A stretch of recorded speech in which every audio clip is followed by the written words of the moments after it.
Hello guys, today I will show you how to repair battery with professional laptop battery analyzer. You can buy this box from laptop.ro. You can see price for box, for license. You can buy special service also. Okay.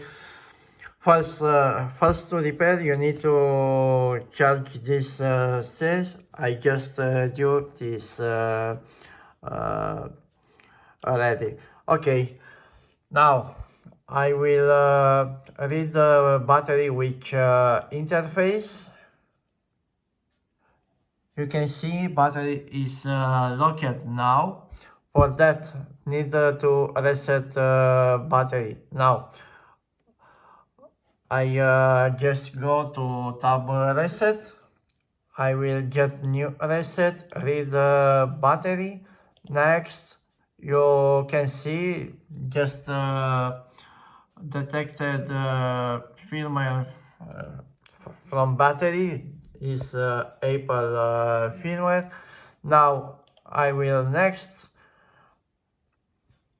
Okay, will unseal battery.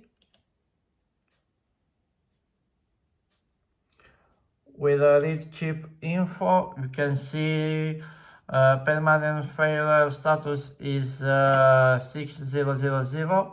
Now we'll erase, we'll clear chip errors. Okay, and I read again. And now permanent failure status is 000. I will end reset, will go to battery info. I will read again battery, and now you can see battery is unlocked. Good day.